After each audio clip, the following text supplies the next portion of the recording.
Hey guys! We're starting off super quick because I'm a little bit late, so... Can you guys hear everything okay? Welcome to Why can I not hear that? What's going on? Rivals Ignite mid-season finals. Oh, I know why.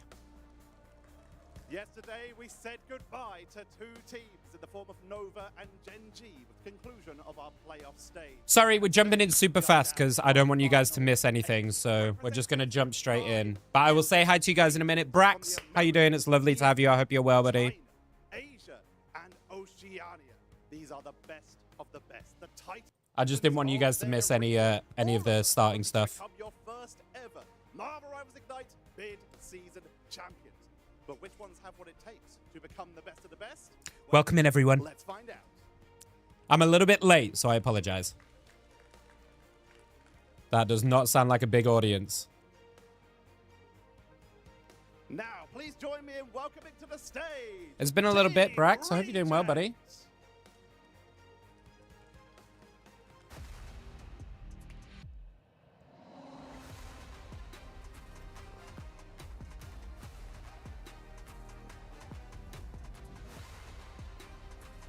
Once they kind of settle, then we'll sit and catch up a little bit. What's up, Try?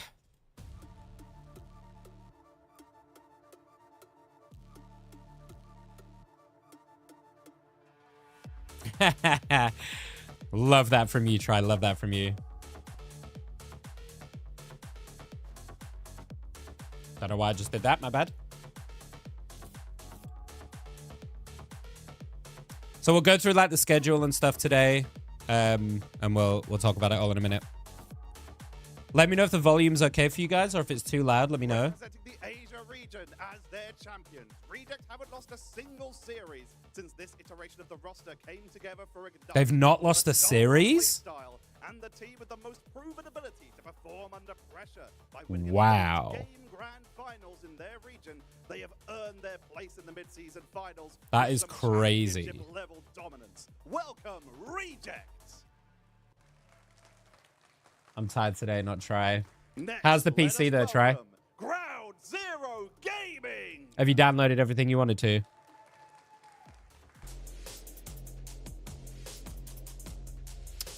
Dude, I thought the audience was going to be way bigger for what it is. This is not a good sign. Maybe it's because it's like super early morning. We'll have a look.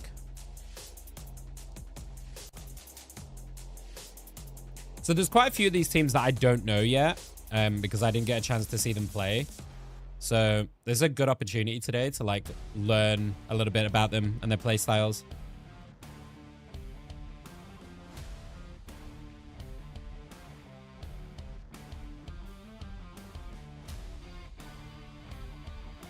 Hi, Kat. What's up, Keith? I've just started, Keith. It's because this is a land based in China, so it's starting at 3 a.m. my time. So I'm going to be here for the next, like, 12 hours, homies. However long it takes. For the next 4 days. Ground Zero secured the region's single qualification spot for the land finals. A testament to their status as the region's undisputed juggernaut. Welcome, Ground Zero Gaming. I can't remember what region they're from either. Next, let us welcome Over Ultra Gaming.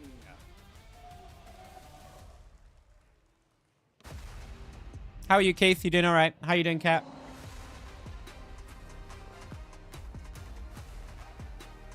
Dude, we are going to be in for some crazy good games today. We're going to be in for some crazy ass games. I'm excited.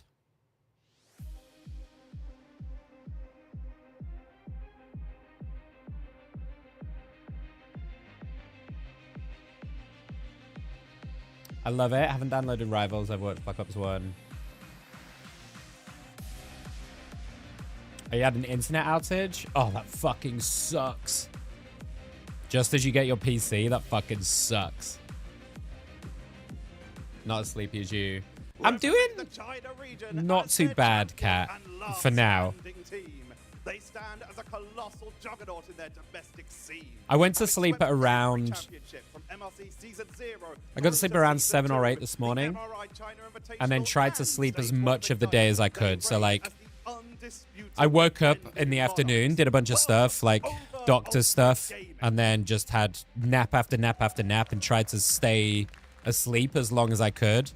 So I ended up waking up about 9 o'clock. So I've been awake for about 6 hours. And then we've got another, like, we've got about 12 hours. So I should be okay. I should be okay.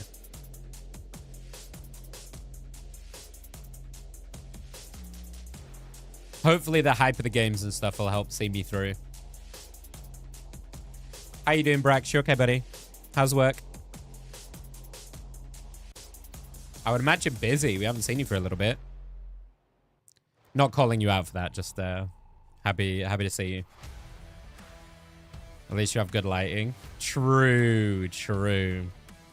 It was really weird waking up at night, though. I haven't done that for a while. 100T. These guys are looking real good.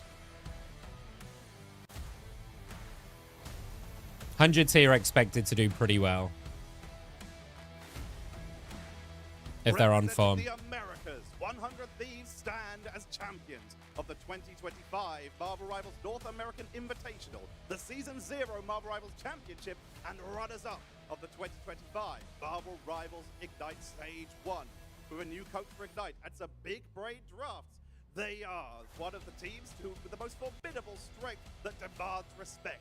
Welcome, 100 Thieves! Oh, yeah. The crowd's really thin on the ground, though. That's a bit disappointing. Considering this is the first massive LAN, I was hoping that there would be a much bigger crowd, but maybe that'll be later on in the tournament towards the finals. This is day 1, so... And it is very early in the morning for them. It's like 11... They're 8 hours ahead, so I think it's like coming up to midday for them. All's good. I've quit kitchens. Oh, have you? What have you moved into?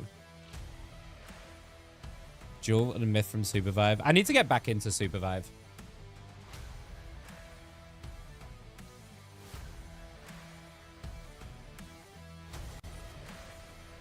Work girl. Yeah, Aramori. She's one of the best strategist players in the world. She's fucking insane. She's married to one of or she's engaged to one of the other players from this roster as well. They're very, very good. Sentinels are the champions, so they're expected to do very, very well. They won Season 1. When we watched the Season 1 games, they won it in North America.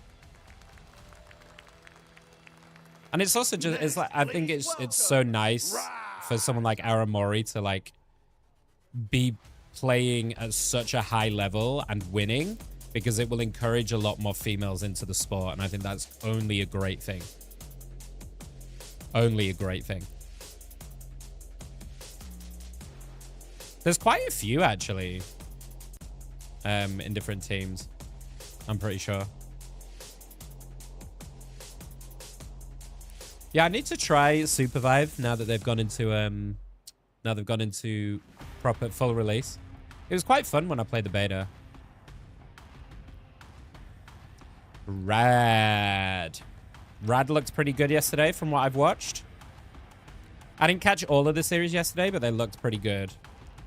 Pretty solid 2-0 sweeps.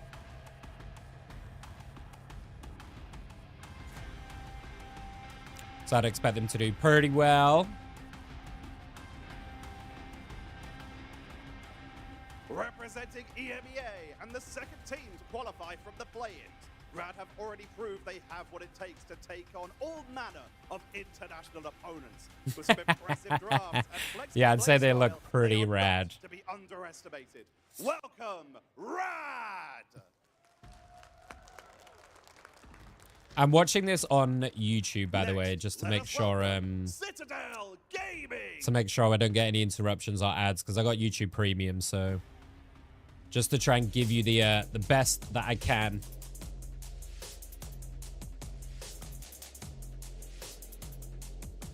I'm so looking forward to watching these guys. For those of you who were with me, for any of you that were with me during season 1, Berber Patapim, they're now called Citadel Gaming. They were called Berber Patapim. They're so fun to watch, man. Enzo is a controller player as well, by the way. He plays controller on PC, and he's a demonic tank player. Like, demonic.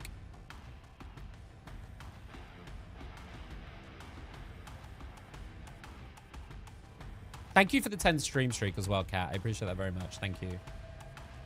I'm working with the LOL UK scene. Wait, what?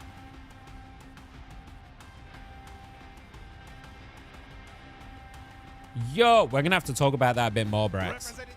Give us a minute. Let's talk about that a bit more. That's fucking dope, dude. I'm so stoked for you. Contenders to legends who have conquered every opponent in the main event to claim their championship throne. Welcome, Citadel Gaming! All right. Yeah, they're going to be so fun to watch. I'm really looking forward to seeing what they've cooked up. Let's welcome Envy. Everyone looks so lost, don't they?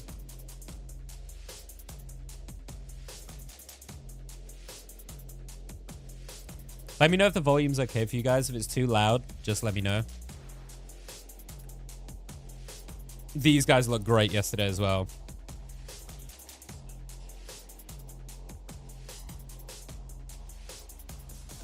I'll talk about the casting in a second.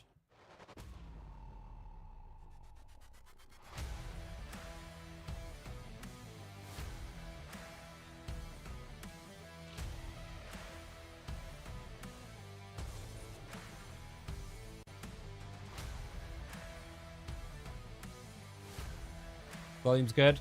Okay, dope.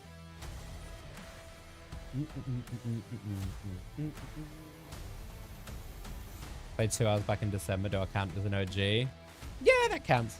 Envy's arrival turned the American scene on its head. I've been enjoying the Rivals casting on Tuesdays. Yeah, we'll talk about it. We'll talk about the casting in a mo. Once they get past this intro. They were the first team to qualify from the play-ins and are looking to add this international title to their accolades. Welcome, Envy!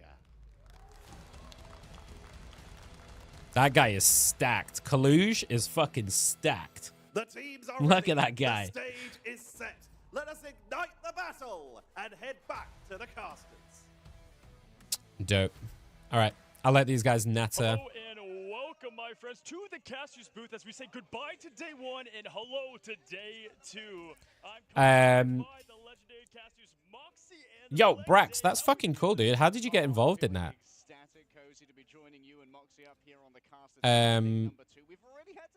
And what made you give up the kitchen stuff to pursue it? Because like it's kind of like, I mean, obviously like it's a big jump to give up you know, like having like a secure job like that to then, I don't know, have you been doing it before? Like I don't want to guess or anything. Have you been doing it for a while, or have you just decided it's something you wanted to do and just jump straight in? In terms of my casting, so obviously, how do I put this the right way? I'm trying to make sure I do this right.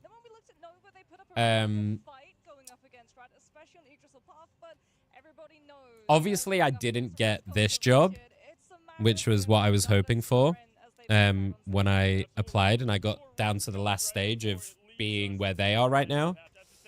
But I think it came... I've had a lot of time to reflect on it, and I think it simply came down to experience. So it just came down to like LAN experience, I feel like. Because there's a lot of these guys... Oh, how do I say this right? There are... I'm not going to name who, but there are a couple of casters who I feel like are not as good as I am. I don't want to be like rude about it. Do you know what I mean? I'm trying to be delicate. There are some of the casters involved that I feel like I am much, much better than. So it's been a difficult pill for me to swallow a little bit. But they've got LAN experience from previous games. So they've been working on like, I don't know, Valorant or Rocket League or stuff like that. So I think it just came down to a lack of experience. So the only thing I can do from my side, there's no point like sitting and being mad about it and, you know, whatever, because what's done is done. The only thing I can do from my side is try and put myself out there as much as possible. So that's what I've been doing. I'm doing a lot of my own casting content, like Tuesdays. I'm glad you guys have been enjoying it. I'm glad you've been enjoying it, Kat. I was planning a lot more content with my casting buddy, but he's not able to commit to doing some of that with me. So I'm having to do a lot of solo stuff right now. And yeah, the only thing I can do is try and put myself out there as much as possible and hope that maybe in the future I can build up the experience to let my talent show and then work for rivals in a more official capacity. And until then, I will sit and do these watch parties and I will do as much casting as I can to show what I can do, I suppose. I've done casting for them over the last few years. I didn't know you did that, Brax. That's fucking dope, dude. What kind of casting? Are you... Because you said host and analyst, right? So you're not doing the in-game casting for League, right? You're doing the analyst, the like analyzing and hosting. But permanent position, dude, is fucking dope. I'm so happy for you, man. And I think, you know, we talked about it before, right? That working in kitchens and working in hospo can be really hard to keep doing as you get older and keep maintaining, because it's very physically and, you know, very demanding job on your time. So I fucking love that for you, man. How did you get involved with League in the first place? Did you play a lot of League, or?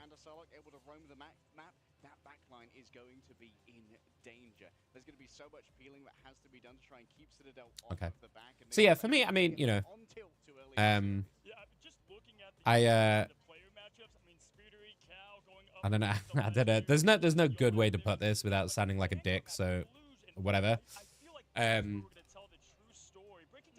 think I'm very good at casting, and I really, really enjoy it. So I'm just hoping that I guess my talent at some point will show through, and my ability to read the game and my understanding of the game and stuff will shine through. And at some point, I guess at some point, hopefully, they will pick up on it too and realize that they made a mistake in not hiring me in the first place.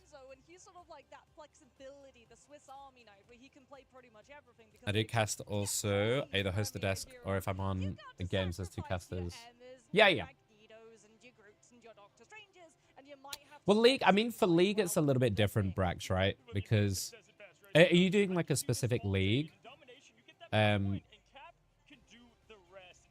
Or is it like are you working for like a specific company or like an agent or like, it's the UK league. Okay. I mean, being offered like a consistent position as well as a caster is really, really good. Casting can be so like on and off, right? Because it's gig work, right? So unless you can get in an official capacity like this, where you can have consistent tournaments throughout the year, where you can get paid consistently for it, and you can guarantee the work, it's kind of similar to content creation, right? It's kind of all up in the air. But the money can be really good if you get to the high levels. But sorry, what I was going to say is I think League casting is a little bit different, right? MOBA casting is it's kind of much slower pace in general than something like Rivals. So you have, obviously you all know this, Brax, right? Traditionally, for any of you guys that don't know, in casting duos, So normally, what you guys see me do usually is solo casting, which is really fucking difficult. Usually, you want at least 2 people to do a cast, so that you can like. The way the flow works is, you know, you normally have what's called a play-by-play caster and an analyst or a color caster, right? The play-by-play caster is what I do. I can do both. I'm very flexible, but the thing that I'm best at is play-by-play. And what that means is it's the quick fire calling out team fights as they happen. So for League of Legends, for example, you will be calling out the plays as they go. So let's say there's a big team fight going off, you know, you're calling out what's happening, who's flanking, who's using what abilities, the ultimates, you know, blah, blah, blah, blah, saying it as you see it. I like to, the way that I describe it is it's say what you see is essentially all that play-by-play is. And then color casting or analyst is the other side of it. That's where, you know, in the down moments, in the quieter moments, in between team fights and stuff, the analyst will kind of take over a little bit and talk about why they're doing certain strategies and why they're choosing to do what they're doing, why they've picked certain heroes, you know, these kind of things. In League, it's a little bit different, right? I'm sure you would agree, Brax, that it's a much slower paced game. So there's a lot more analysis. There's a lot more time for analysis than there is play-by-play in general.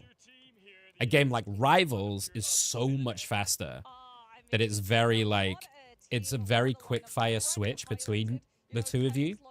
So the play-by-play will do like the big moments, and then the other person will like hop in those very quick down moments. But you've got to try and explain your point very quickly. You don't have time to sit there for 2 minutes and talk about an in-depth strategy because the team fight will kick off again.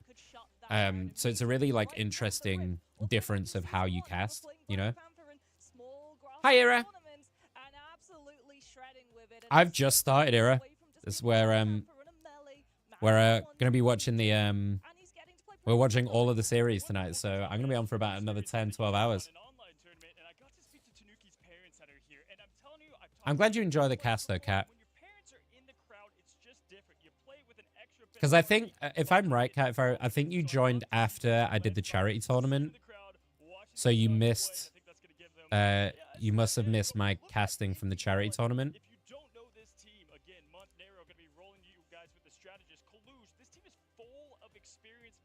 I've been basically, Brax, I've just been putting feelers out, and I've been messaging anyone that I can that is putting on tournaments or anything like that, trying to get any casting work, but it's not easy. So I'm just trying to do as much content myself and make series myself to try and put myself out there. I think the hardest thing in casting is like,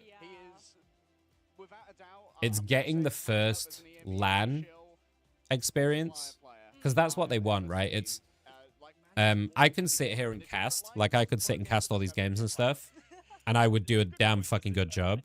But because I'm not tested in an environment like this, where you've got producers and people talking in your ear and stuff, they don't trust. And I think that's what happened with Rivals, to be honest. Because I didn't have LAN experience and I'd only done like grassroots tournaments and things, they didn't trust me enough to then be able to hold my own in a LAN. But if no one gives me the opportunity to do that, then I can't prove that. Do you know what I mean? So it's a bit of a vicious circle that's very hard to break into, unfortunately. How are you, Jazz? How are you, Gail? How you doing? So my only option really is to try and hope that my talent kind of shines through enough that someone's willing to give me some LAN experience. And then I prove myself on LAN. Because I know how good I am. I just need the opportunity to do it, right?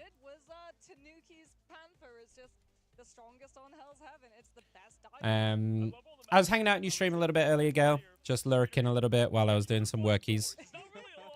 I hope you're doing okay. I hope your games are good. I saw you doing some Rivals.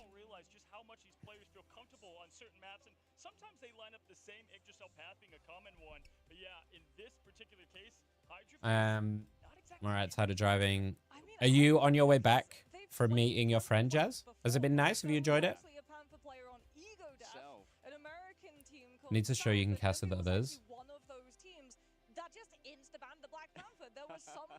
Yeah, I'm already working on that, Brex. So I do, so I've been doing a series. They're on my YouTube if you want to have a look, Brex. At some point. I've been doing a new series called Casting Call on Tuesdays. So, you guys, all the viewers and you wonderful people that hang out here, submit Marvel Rivals games for me to cast. And we've been doing that for a few weeks now. And I'm introducing guest casters. So, we had Kale on this week on Tuesday to do some games with us and cast some games with us. So the idea being every week or two, I'm going to have a guest caster come in and cast some games with me to do exactly what you just talked about. So I've already planned ahead on that one. I'm also doing another series where I interview, which the first video, if you guys have not seen that video for the Q&A, that is also on my YouTube. So I started a new series where I interview people in the Marvel Rivals scene, pro players. The idea is to do like pro players, like managers, coaches, casters, devs, things like that, to also then show off my hosting skills and my interview skills. So I am doing as much as I can possibly do. Got my booty destroyed, my power decided to cut off. What's going on with everyone's power today? I've had so many people tell me that they had a power cut today or yesterday. Hi, Ro. How are you? We left yesterday at 9 p.m. Killer drove for 6-ish hours. Oh, my God. Was it good, though, Jazz? Was it worth it? Did you have fun?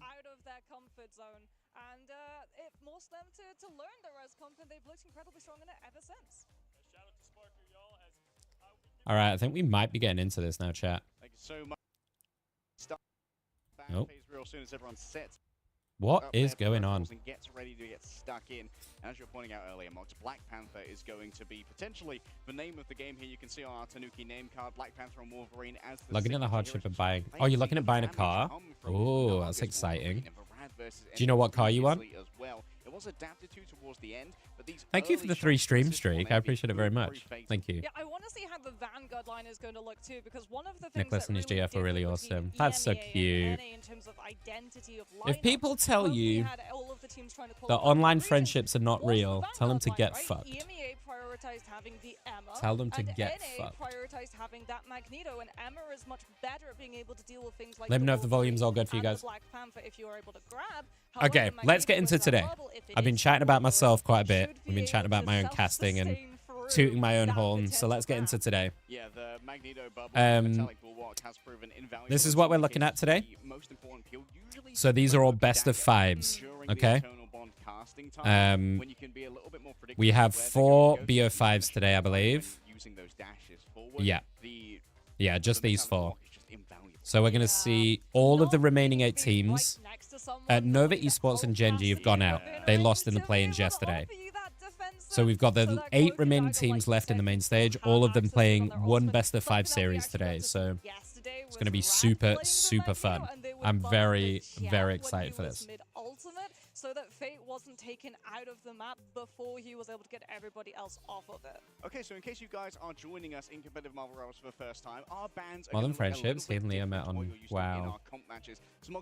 What do you mean? Is Leah his girlfriend, I assume? Living in Ireland and having a nice car is like... Yes, and we also have save slots, which... I mean, are you just wanting like a runaround route, or are you like... Are you wanting like a nice car? Anything I can do to help? The other team can't yeah, dude. Absolutely, Brax. I'll be so real, dude. I honestly had no idea you did any casting or anything. But yeah, let's have a chat for sure. I'm in a Discord for like casting gigs and stuff, but yeah, let's have a chat about it. I'm always down for that. Or even if you want to jump on and do some casting with me for Rivals, Because obviously you might not know it as well as League, but I still think you know the game pretty well, right? Also critically, unlike your comp games, Yeah, let's talk, dude. Fans are going to come through at the same time. They're going to come through in a specific order so that you can try and read your opponent's ban phase and figure out exactly what composition they're trying to either craft or force you to play. Yeah, and normally those slide slots are actually linked to the side. This is a conversation I've been having with people about like online friendships and stuff. Because there's a lot of like my old friends and stuff from back in my like club life when I was working in bars and clubs and stuff that really don't understand this side and understand what I'm doing. I've had some messages recently because I've been posting a lot more on like Instagram and stuff, which has a lot more of like my IRL friends on and things. So I have had some messages recently of people going, what are you doing now? Like, what is this streaming thing that you're doing? And why am I seeing you gaming? And like trying to explain it to people who don't get it is quite an experience. Because some people are like super open and they get it, but like others just don't understand it at all. They're like, how can you build... I'm like, listen, fuckers, I talk to these guys more than I do my own fucking family. Like, what are you talking about? I spend more time with these guys than I do my own fucking family. Because Ultron's not the greatest for a Black Panther to have to play into. So, like, normally we would potentially see a Mantis ban, especially on Domination. Well, something nice and reliable apart from the Palace crap. Yeah. You've got two very strong maps that get about online. Yeah, we're talking about online relationships and stuff. Adam's comic revival positions because of how deep. One, I don't know if you guys see, do you guys, sometimes on my TikTok, I get videos of like gamer friends meeting up in real life for the first time. You know, like soldiers coming home kind of videos? It's like that and it's so fucking cute, man. It's like people, it's like friends who've been playing WoW for 10 years, like meeting up for the first time, IRL. And dude, it's so fun. I love that kind of shit. So, let's talk about today. So this first series that we've got right now is MV against Citadel Gaming. Citadel Gaming were the old Berber Patapim. We saw MV yesterday, and MV looked pretty dominant yesterday, to be honest. So, like... Let me turn it down here, actually, instead. What is happening with this volume? Be able to pull off because there are so many different stages to it. So yeah, but like MV looked really fucking good yesterday, and they looked unchallenged. But Berber Patapim are no fucking joke. This is EU versus NA, dude. First game we get EU versus NA. I am so here for it. And it's a BO5. Right from the rip, you're just all inning to be able to find that pick. They won't get it till they come hang out. True. Speaking of that, some of my friends are going to Malta and my other friends are next week. Are you joining them? Some of my best friends I met on either WoW or League. They are pretty fresh to the esports scene. It's just, I mean, the way that I see it is... And you can kind of see as well how Salah... The only real difference to me is that, like, the ways that you communicate. But it doesn't diminish your relationship particularly. It's just you maybe are not able to have the physical side of a relationship or the physical side of a friendship. But like, obviously for a relationship, it's a little bit different. You do need that physical side at some point, right? But for friendships and stuff, it's nice to see people IRL. Like when I've met some of you guys IRL, it's been fucking wonderful. I've not had a bad experience yet. You know, I met Luna the other week. I met Luna a month or two ago. That was super lovely with Tarjay. I've met Nally a few times. Like, it's always super lovely. But it doesn't diminish the fact that most of our communication is done online. We're still talking. Like, I sit in Discords with people and stuff all the time. It's exactly the same as if you're in the room with me. Citadel could be playing. Envy, they've got a whole bunch of different compositions, and it really is going to determine. Sadly, no, I'm kind of in a financial shithole right now. Samesies. I'm always in a financial shithole though, so. You've also then got the here we are. That you have to go to if you get banned out of the Vanguard line, and that's something that Envy is known to do. Envy and right. I hope they give us the proper draft this time because yesterday was a little bit messy. Roll sweeping. But this is main stage and they've got the analysts and stuff, so it should be a lot better today. No, you don't get a good Vanguard line, or no, you don't get a good Strategist line, and that was actually No job, no a nothing, but I want to buy a car. Citadel ran into when they faced up against Rad. I mean, a car can Problem help is you that get work, Citadel though, depending on don't what jobs you're really going for. care if you go after the Strategist line. We've even seen Ken on I've Rocket given up on Raccoon, trying to get a job, which I'll be led to honest. us getting a Rocket Raccoon Here we ban go, game one, in chat. Let's go. 2025 Ignite Let's fucking get it. EMEA. It seemed weird. Game to see one, MV Berber Alright, let's head Patapim. into Or I should our start calling ban them phase Citadel here. Gaming, Marks, looks really. like first up is gonna be Luna Snow But here we go, from let's see where their Envy. priors are. That's What's up, great little push goof? down the How are side. you? Yeah, and This is there first game, goes so you haven't that missed Mantis anything. that we talked about. So Citadel are gonna be So very, Luna very and happy Mantis, they've been able to first dump bans. some parts Support of Prior. Rescon position, and they've also been Cap able save. to This is for impact Polly. Shuri coming up Polly through that potential on Ultron, and Citadel our is a top side, demonic there's cap Captain player, so expect a America Psylocke coming as well. on through for Or a Polly. Psylocke ban, Yeah, because that's gonna Pokey is an be amazing prioritized Psylocke when player. it comes to the ban phase. Of course, So Loki both ban our into coaches Luna are save. on stage right now, live talking through the bans with their team, being able to input directly. It looks like we're on Hell's Haven as well by the looks of the map. I didn't see, but And I wonder if Envy are gonna Johnny have to match Storm that ban, ban, 'cause no there is a surprises position where really, maybe and a you could Loki see ban as well on protect both come from sides. Citadel and get an uneven But they are leaving the Well, now Psylocke that open, Envy which have lost is access kind to of Mantis, risk. they're gonna actually go after the Ultron before They're doing saving double themselves support Cloak and Dagger, saves. So that backline is secure. They're going to have the Cloak and Dagger. They're going to have the Luna. Okay, Psylocke really is high still support in prior. the mix for Envy and Fury. We've Are they seen just them gonna save the targeted Psy? in terms of flyers. Now we're They're going are to they see just it gonna more ban than save the access to Psy? Psylocke because Emma was up, Luna was up. Those two combined are a Psylocke's best dream. Yeah, maybe they're trying to Without the force Loki in as well, if they get pick capped here. Psylocke, I'm kind of scared for Citadel, Envy. what do they prioritize for their last protect here? Maybe This is the cap Psylocke duo for Citadel was like a a staple for them, strategist. Yeah, there we go. and they Very rocked it important so vehicle much as well. in season 1. One-sided And Pokey and Polly are terror games cousins as well, so their that is synergy is so absolutely good. terrifying. Is so 28% good. increased damage coming So on Cloak through saved every because they seconds did with need a 12-second support, cooldown. really, It's like a really absolutely solid insane support to with the be Luna able to Loki go banned after out, so I Psy, respect we're able it. to fit onto a Invis majority is still of in the players when they're mix. sitting inside their own strategy Res zones, comp but is still in the as we're gonna mix. be seeing a They're going to Star-Lord ban out the ban Star-Lord to from stop Envy, a little and bit of that's the res because comp. Tanuki, one of the things that Tanuki would go for if he But was they're banned out leaving of the Black Psylocke Panther, in, if he wasn't dude. able to get his Wolverine, This would is be scary. Star-Lord. Wolverine's not touched at all. Punny's not touched at all. Torch is still available for Envy as well, if Envy want to run it. For you guys who have not watched esports, if you guys have not watched this esports before for Rivals, a little note about the banning system. It's not the same as it is in ranked. So you don't ban for both teams, you ban for the enemy team only. So you get 4 bans and 2 saves, as you can see from the ban right now, but you only ban for the other team. So, for example, if they've banned Human Torch, you can still run it, they can't.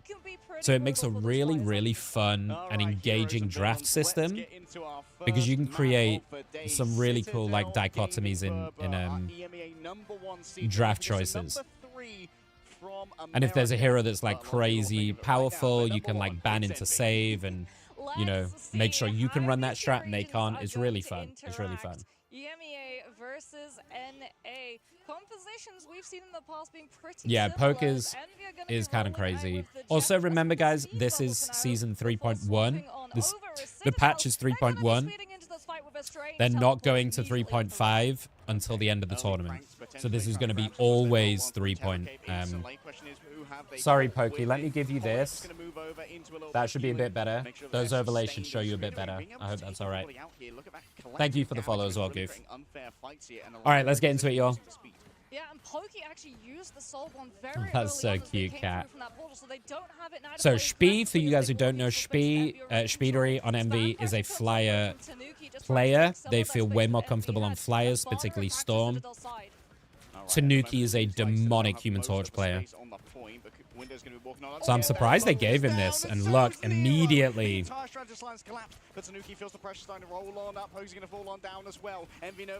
Tanuki is like rolling them already. Look at this, he's kind of untouched. Yeah. And Ken getting a double on that Mantis too. Yeah, Pokey's actually going to burn the self cocoon to come on. They're doing back like into that fight too, so Citadel that are doing this Citadel like have an immediate stance kind of on half that res point, and strat with the Envy Adam can't go for a Mantis, fast because obviously the reconnection, Star-Lord was banned out. I think they were that's all they expecting can the get full this res place strat. a lot faster than their opponent, as we're going to see Window onto that Groot. Window switching to the Groot. We saw Window go crazy on this Groot yesterday. Yeah, this might make Enzo be a little bit of fear. Don't count out Speedery, though. Speedery on this Storm is a menace, and here goes the ult. That's a nice early pick from Cal, though. The cloak ult is down. All the support ults. There goes the Eye of Agamotto. That's a nice Eye of Agamotto, but the Lunar ult is still up. Window gets a nice pick on Enzo afterwards. Emerald trying to take out Tanuki. Tanuki does go down, looking for the pings. Gets one. Oh, that's really nice. Gets the cloak. Tanuki, though, is untouched. Here come the reses, though. Pokey with the res on Polly. But look, the percentage is still going up for Citadel. This is great for them. The longer they can stall. Oh, Kaluj is just fucking running them down one by one. He's taking on these 1v1s and just does not give a shit. But look at this stall out, dude. 67. Look, the percentage is still going up. Oh, Tanuki just got rolled. That is not bad at all, considering how that fight was going. No ults left, though. Everybody fucking blew their load. They want to have that Meteor M to be able to absorb the Strangling Prison. Yeah, could be a great map heal that is going to be available here. Oh, we'll see a lot of Storm from MV for sure. Speedery is Speedery's favorite hero, so I would expect to see. That's exactly why. Just the fucking dirty triple right there from Spee. Yeah, good. I'm going to just drop my cam a little bit because I think it's covering the feed slightly. So I'm just going to drop it here because I think that's easier for you guys, right? It's covering the kill feed a little bit, so it's hard to get back in, though, with the Groot here. He does have Supernova. Is he going to pop it straight away? Oh, God, that was squeaky bum time. Cal's going to pop the Phoenix. Lunar ult, though. Looking for where to go. Oh, they get taken out first, though. Pokey does get month. Oh, Pokey's got two. Oh, Pokey's got three. And Tanuki over the top with the Supernova. Crazy Groot ult, though, to try. Window nearly went crazy with that Groot ult. They waited for the Meteor M so it didn't get absorbed, and it's just not enough to. Let me know if the casters are too loud. As long as you guys can hear me over the casters, and then that's all right. I don't have a clean feed today, so.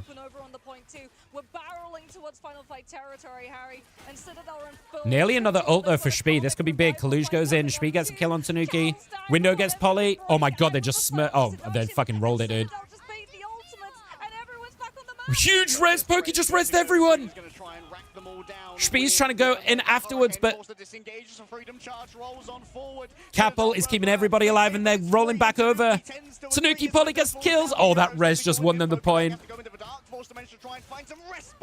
Oh, Adam, you fucking monster. Pokey just single-handedly won that game. Oh, my goodness. That was like a 5-man res. What the shit was that? Pokey. That's so dirty, man.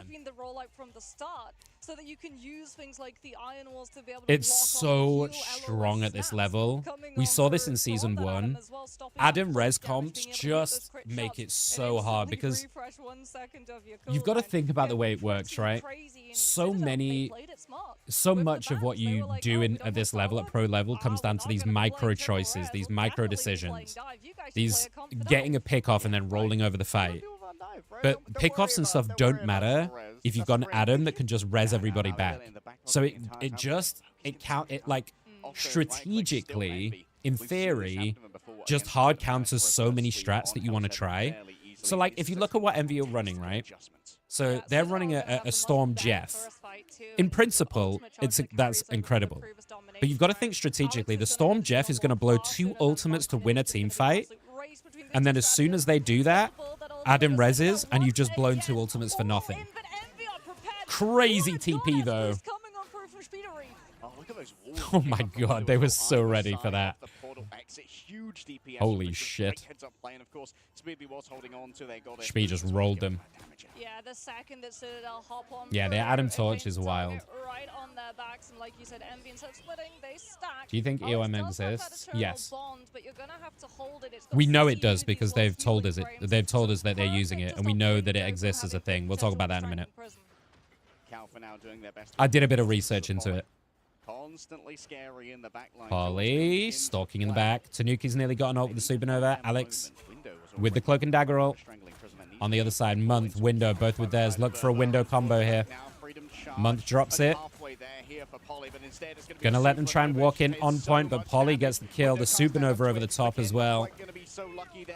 They are coming back in, though. Cal gets a nice pick on Pokey. Ken has to use the res. I mean, they used their Storm ult, but... Oh, they changed off the Jeff, okay. I was wondering where the Jeff was, but my bad, my bad. Kaluge with a nice kill. This poke between the Phoenix and the Storm is so oppressive. It's so much front-loaded damage. We're seeing a lot of Phoenix, by the way, as like a replacement for Hela specifically, because they're very similar heroes in what they offer you. But there's a bit more like mobility on Phoenix to like move around the map. Oh, that's a big Groot ult. Is there any follow-up, though? The Freedom Charge keeps everyone up. Month goes down. Oh, Polly! Oh!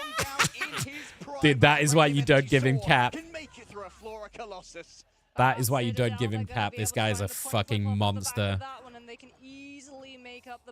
85% though. They can take these long fights, they can stall it out, like you said, they can dozy dome. Honestly, Goof, you learn so much from watching rivals at this level. It's so enjoyable to watch. When you notice what you're looking for and you figure what you need to be looking out for, it's so good. There's so many like little micro choices and stuff that are so impressive. Ballsy Tanuki, ballsy.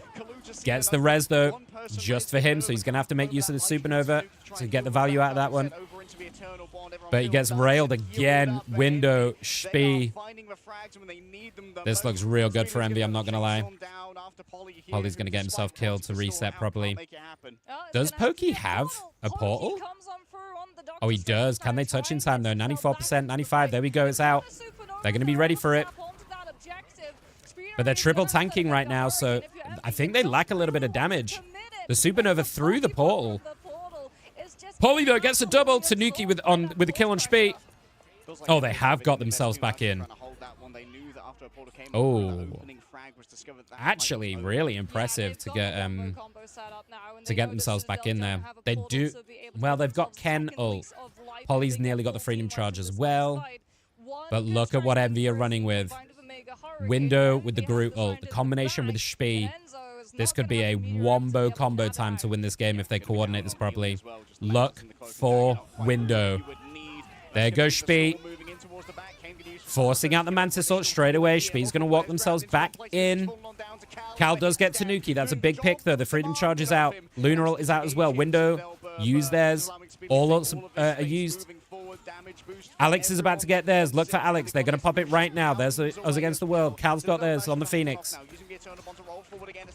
Kaluge. This could be a big ult. Month popping it on the other side as well, trying to keep everybody up. Nero's getting bullied in the backside. Enzo gets Spee. Here goes the Eye of Agamotto on the group, but there's no one there. Enzo does get the dunk on Month. That's huge.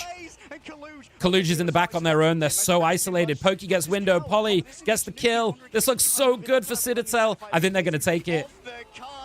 Phoenix trying to stay alive. Here comes the portal. Spee's got them in with the strange portal. It's still OT. Tanuki needs to play their life here. Gets the kill on Cal. Gets out as well. Forces them in the back. Look at Polly go on the backside as well. Luna's going to die right now. Oh my god, they're going to do it. Tanuki, Pokey, Polly. Oh, they've done it. There's no fucking way. That's a huge ult, but it's not going to be enough. Oh, Bebe pat up him. Oh my 1-0. goodness, what a portal play Oh coming up my from God. Citadel. The fact that they were able to come Cannot off of the believe they got Apollo, themselves back in there. reinstate themselves on that point, come through with the supernova You, to dude, you cannot give this guy instantly lay cap. full You claim of cannot every give single Poly bit of cap, map man. control. Not just the point itself, but also You the cannot choke give that him Envy cap. would have used. I think they're going to have to Apollo adjust their trying to draft. stabilize and stave off any potential further pushes coming on from Citadel side so that they could go really quickly Monstrous. with the setup of the Groot and the Storm combining to find that full team wipe when the Yeah, that was a resources fucking were cap game. not there and they're Just bullied them. denied. We talked about the fact like we were a little bit worried, you know, The team maybe coordination at this letting level one is side like a torch new world. coming on Yeah. through might have been It's a like- little bit problematic, and I mean, How do that's I something explain Citadel it? had, right? They had options. Yeah. They had It's so like- many options they had. You know when Adam you Cole watch available Rivals with the sometimes, or you Mantis, watch they your own had the gameplay, Black or you Panther, watch the someone else Wolverine, play? if they wanted It's to like go you that see the direction, optimal and then play. you also had the Human Torch too, So you guys will got see it all the great time. If you watch a adaptations clip coming of from Rivals, or Mantis you at the see something that beginning someone of that second posts, round, sometimes you watch it and they just you could can immediately see come the up with optimal different play problems for in Envy to not have hindsight. time to solve. Yeah, I don't These wanna guys are force doing thoughts it into their brain, in but real I time, play that and it's window, like I they're can making the stop optimal this. choices I in can real stop time, and it's this like unmirrored incredible Human to Torch. watch. If I do the bait of going Groot, and they think, oh, I know what counters Groot, I'll go Wolverine. I want to see some Panda Tanuki steps gameplay. his guns on the Human Torch, You honestly realizes might it's do, working, Rao. doesn't take the bait to go to Wolverine. I think they Tanuki dealt with it particularly, fairly effectively. Yeah. The strangling prison Tanuki wobber, likes only playing got BP one a lot. successful operation. It was some So we good could healing that definitely came see some through from BP Single angles. Gaming Berber. But to reiterate the line that we started off our cast with here, in this regards to your was Citadel answer Gaming's probably best map. Yeah. about Against the EOMM, weakest game mode, some would say, for Envy. So statistically, as a if thing, Citadel were going to win one, it was going to be Hell 7. Yeah, and I mean, let me just turn these going guys down for a from minute. I don't know what's just happened to my YouTube stream. Sorry, hang on. Seatbelts, Harry. I think we're heading off. As a thing, we know that EOMM exists. For two reasons. One, engagement optimized matchmaking was made by EA. There's like an analyst in EA who made it originally in like 2017, I think, and he made a paper about it. And I've read some of that paper. And the basic idea was, and what this guy posited was basically saying that when you do a skill-based matchmaking system, people don't want to carry on. People tend to not want to stay and play the game because they will reach their skill cap and then they will end up just getting frustrated and annoyed and not want to play, right? That was the basis of it. What he posited was that if you optimize the game for engagement instead of skill, so you essentially skew the percentages in one way or another for a win-loss, so you give players who are having a bad day to make it more likely for them to lose. They will carry on playing to try and make up the shortfall, or the other way around. So if you're on a win streak, they will give you the losses to then try and balance it out, so then you carry on trying to grind for a lot longer because it takes you a lot longer to reach your skill cap, your skill ceiling, right? So we know that it exists. And we know that EA have been using it for certain games. They fucking loved it. They thought it was a great idea. It keeps people playing longer. It makes their stats look great. It makes their current player count look great. All of this stuff. We also know that Marvel Rivals uses engagement optimized matchmaking. The only thing we don't know is how aggressively do they use the engagement optimized matchmaking. Judging by how the matchmaking is, most people agree it's pretty damn aggressive. Probably more aggressive than any other game that we've ever seen to date.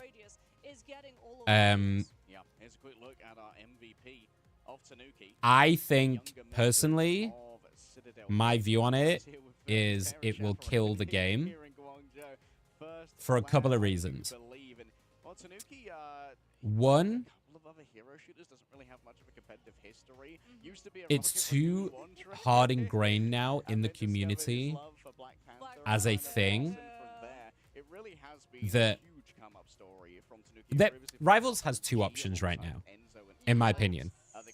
They either need to come out and categorically say, we are not using this and show us how they do their matchmaking unequivocally to prove that they don't use it to try and settle the community. Or they need to come out and say, we have been using it, but we've heard your feedback and we're looking into changing it. Those are the only options. If they continue on the path that they're on right now with the matchmaking, the game is in very, very serious trouble. Not because the game is bad, but because it's too far gone in the community now. And the lack of communication about it, the fact that they are refusing to talk about it, is a huge, huge problem. I said this about the 3.5. The only thing that they needed to do in 3.5 was to say, hey, we're listening. We've heard your feedback. We're looking into matchmaking or something to that effect. That's all they needed to do. But the problem is they're bleeding players. And the second biggest problem with EOMM is competitive games, any competitive game, any ranked game, very simply has to reward you for your time. It's as simple as that. If you are going to invest into playing hundreds of hours into a game to get better at it and get higher ranks, learn the heroes, you know, League. If you're going to play League, you're going to have to spend hundreds of hours to learn all of those heroes, learn the strategies, like learn different comps, stuff like this. It's a huge time investment. And if you're going to get players to invest that time into learning the game, you have to reward them for that time. Skins and shit is not enough. They have to, for a lot of people, for people like me, it's a bit less of an issue because I do this for my job. So I will sit and play Rivals for 6 hours a day, regardless, right? For other people who have 9 to 5s and shit, they may get like an hour or two a day. They finish work, they want to come home and play some games and enjoy it. If you don't reward them for those couple of hours of play in a meaningful way, you don't have to make them win. You just don't take away the choice of whether they win or lose. That has to be on them. And what the engagement-based matchmaking does is it takes away that choice. And that's what people are really pissed about. If you lose because you play really badly, whatever. Like, I will hold my hands up and I'll be like, hey, I do it all the time. I'll be like, hey, I had a really fucking bad game. In a team game where you have 12 players, all are looking to win and all can shoulder responsibility for a loss, if you then add, on top of all of that, of the blame game, which happens in these competitive games all the time, if you then add the system itself as a factor to whether you're going to win or lose knowingly before you even start the game, bro, no one is going to want to, no one likes that. No one wants that shit at all. So you have to have a system where people feel like they have a fair chance, no matter what, to win a game. And right now, because of how people feel about it, you don't. So much of it, you go into the game knowing that you might just be put in a loser's queue. And no matter what you do in the game, you're like, instead of a 50-50 chance to win, you know going in, it's going to be like a 10 to 90% chance to win. You can't, you cannot do that in a competitive game. You cannot. And skill-based matchmaking is not like the best system in the world by any means. But like, if they continue with engagement-based matchmaking, people will leave because they will play a game that rewards them for their time when Marvel Rivals doesn't. It's as simple as that. For the casual, and especially for a game that's trying to target themselves at casual players, which is a whole other conversation because I think that's bullshit. But they're trying to target as casual players, and then you're making the casual experience so much worse by not rewarding people for that 1 or 2 hours that they get to play on a night. It's a recipe for failure all day long. Those are my EOMM thoughts. It was a bit of a rant, but there you go. I don't know if you guys agree, but that's my feeling on it. The Human Torch ban. Yeah, they are Don't going think that won't after happen. Johnny Storm with the water hose on that one, and the cloak and It's dagger very, is very gonna obvious come in through Rivals from Goof, yeah. Citadel as It's very well obvious when it to happens. Make sure that they keep a good strategist line rather than BP going seems for like a the very Psylocke situational character. protection. He is. Yeah, At although pro we level, see he's a very last situational. dagger protect here as well to allow for Nero I wonder how hot Lux those to seats are. stick as that two-person wrecking crew in the back. Probably quite hot with the lights on and stuff as well. Right, let's talk about the draft. Have a last ban here. The Doctor Strange should be good. I like They're strange banning? Strange, you get so much value out of Agamotto, and So we're on Idrisil Path, right? So that's why we get the double torch ban. Torch is insane on this map. They're giving them the cap again. They're giving Polly this cap again. I don't know if that's an idea, a good idea. Envy are going to stick with their bans. But the only thing they change is they ban the Strange. And I'm going to tell you why they're going to ban the Strange, because this is really interesting. One of the main strats that you will see on Idrisil Path is the defenders will do a triple tank to full hold as long as you can on the first point, right? So often it'll be like an Emma Groot cap or like an Emma Groot Strange, something like that. Then when you lose that first fight as the defenders, one person switches onto the Strange or TPs back in onto the Strange to do a second contest before that first point. So you hold very high, you hold at the spawn, you do a very high aggression, you burn the time as much as you can, then you go back, you TP back in and do a contest on the first point. Which is exactly what we're seeing Bubba Patapim do. And they've banned it for Envy, so that Envy cannot do the same on their defense. So that's why we see the Strange ban. I love it when my analysis is fucking spot on. Here we go. Let's see if they can actually pull this off. Polly's already gone down, which is big, but it's a cap, so you should be able to run back in pretty quickly. But I mean, wow, this is really impressive. So what we're going to see now is Pokey's going to switch onto the Strange so that they can TP quicker.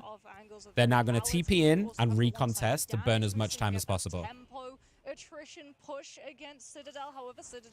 I will talk about it being a casual game because that's a whole other conversation, Goof, but I have opinions on that too. Because I think it's bullshit. It's not a casual game. So here comes the recontest in. Tanuki switched onto the Wolverine as well to try and help deal with this Groot. Because Window has been a menace on this Groot, to be honest. Cal trying to use the ultimate. Does manage to fly away. There's the invis. Keeping them all up. Keeping the contest going. Burning that time. That's a nice kill on Month with the kidnap from Tanuki. But gets taken out behind the wall. And a really nice timing on that Cloacle. Perfect timing on that Cloacle, honestly. And then Polly in the backside getting the 2 kills. And look at this stall out. So this is why this strat is so powerful. Because look, now they've recontested. They're back in on it. They've still got triple tank. And they've burned 2 minutes off the clock before they can get to this first point. It's so strong. We saw quite a few full holds on this map yesterday. Polly with a good angle onto the Luna. The Emma with a nice kill though. Kaluge pushing forward with that Emerald. Gets the kills. Spee following up as well. And we see Spee swapping onto this Psylocke. And it looks like it's working really well. And Kaluge just fucking cleans house after that. I don't think they can recontest this or stall it out unless Cap can get in. But it looks like they might just have to give this. So really good fight from Envy, honestly. They are going to try and get in. Oh my god, they do get in. What? Polly gets in? Oh no, this is really bad. Tanuki gets a double kill on the backside. The Eye of Agamotto is huge. Tanuki's going to take them all out. Oh my god, this is so bad. 4 meters away. Oh, and they're going to stall him out as well. Oh no, they're going to stagger Kaluge. Oh, this is bullying. This is bullying. Oh my god, this is so bad for Envy now. 1 minute on the clock. They have to win this fight. They do have 3 ultimates to do it. Window's got theirs. Cal's got theirs as well. Nero with a Lunar ult. moment for Envy because now they have the better ultimate. I cannot but they believe don't Polly got in there. seem to be Holy able to shit. use them on the objective. They got a break around that first corner. So Citadel posture up more aggressively. Depends on the forward, arena and the forcing Envy to facilities. part with an ultimate Yeah. on Walker, It looks like quite a big robbed arena from the though, objective Brax. by which they can simply just disengage. Speedly has made a move here. Hopefully they've got aircon. Pokey gets a nice first kill. Burbo Padapim are looking so good on this defense. They're having to pop the Lunar Ult just to walk in. Enzo gets month. Oh, this is so bad. It's a nice Groot up, but is it going to be enough? The Invis is over the top. No one goes down. Oh my god, Envy, you're going to get full held, dude. Envy, you're going to get full held. They've got no time to TP in. Someone's going to have to touch. Might have to be Spee. I mean, they've got to get it through. Window's going to try and fly in. Psionic seduction from Citadel. They're denying the touch. Spee's going to get in. Spee does touch. It might be enough. There's the ult. Venom over the top. But they're using ults for no kills just to try and contest. Tanuki's got the ult as well. Kaluge. This has to go huge from Kaluge, but Tanuki's already got month. Nero's gone down as well. Polly in the backside. Oh my god, it's a full hold. It's a full fucking hold. Oh my god. You cannot fuck with... You cannot give them cap, dude. I'm telling you, this hero is a monster. That was an absolute heist. Oh my goodness, someone called 999. There has been a crime. Polly, like, gets in to contest, That's the worst part. and then they just walk over the fight. My god. They were going into a composition that they It's so crazy, dude. We have not seen Idrisil Path go all the way yet. I think we saw one team get all 3 points so far. Apart from that, nearly every team has been full held on this map. It's so crazy, this triple tank strat.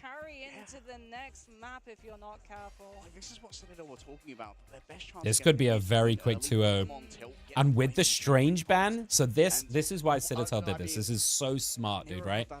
Because now the pressure is so on Envy because they don't have the Strange for the recontest. So they're going to have to raw dog this. If they're going to triple tank it, they're going to have to raw dog it because they cannot get back in for a second one. And they're going to do exactly that. If you look at what they're running, Cal's gone onto the Mag. They're running the triple tank. Mag, Emma, Window, triple tank, triple strat. No DPS for MV. This is a balls to the wall full hold, but Tanuki on this Wolverine, like, you're running a triple tank into Wolverine, man. This Wolverine can ruin your shit. And look at where Polly's going. Polly's on a fucking walkabout. Already on these fucking supports. Oh, Tanuki's already got Kaluge. Are you just going to run at these tanks? Like, what do you do? The supports are all... Like, the supports cannot look at the tanks right now because they've been bullied by this cap in that little corridor. And then Pokey just cleans them up with Polly in that backside. So these poor supports have been bullied by the cap. And at the same time, the tanks are getting bullied by the Wolvie, but the supports cannot even look at the tanks. So the tanks are just getting run at. It's such a smart, like, way to use this comp. And someone, even if they clear him, is getting grabbed and deposited into the entirety of Citadel's team. Berber are just looking so good. And look, they're already there. They can get back in and contest, but... Oh, no, Enzo. Oh, that's fucking filthy. Oh, my God. That was just... That's an absolute destruction. Oh my Citadel. Dude, this looks like a fucking walk, man. This is what we talked about. MV are in trouble. Is a problem because They just got fucking dog walked. with a plan. The fact that they were able to just send Tanuki into the front line to keep two of the other vanguards in. You have to ban cap. Well, at the same time, If they don't ban cap, they're full throwing. Because here's the thing, right? It's a BO5, right? So that we've seen so many reverse sweeps, right? Marvel Rival, this is what makes Marvel Rivals esports so fun to watch. You never know. We saw so many reverse sweeps in Season 1, so never count them out, but they have to make some changes. Their support prio, I think they need to drop one of their support priors. I think they need to drop a support ban and they need to insta-ban Cap first. And let them have the Lunar Loki. Like, let them have one of them.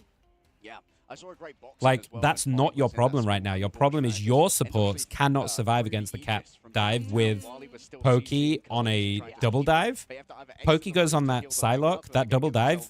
They cannot stay alive, so it doesn't matter if you put the prio on it. So they have to ban that Cap. They have to. You know everything, but if I know what's gonna happen, then Salah definitely knows. Yeah, I mean, they Can anybody say mental boom? Yes. What's up, Marcus? How are you? That's the kind of game I've seen. Just destroy players' mental. Yeah. It's one of the When you get like dog walked like that, it's so hard because then you. These players are good enough. They understand what went wrong. So just as I can identify what the issue is from the outside in, the players in-game, they know exactly what the problem is, right? Way more than I do. So they will understand what they need to do. The question is, because it's not... Here's the problem.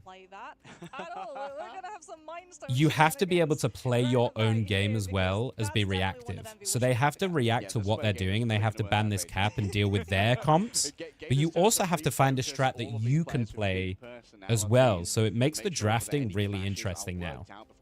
How do you build yourself a comp that you want to play on whatever map it's going to be, and try and mitigate the comp that they want to run?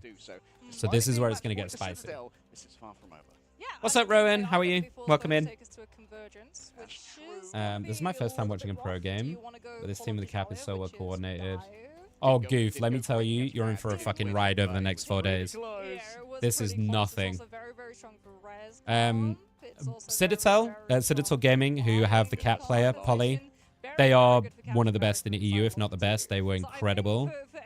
And they are probably like quite heavy favorites in for some people.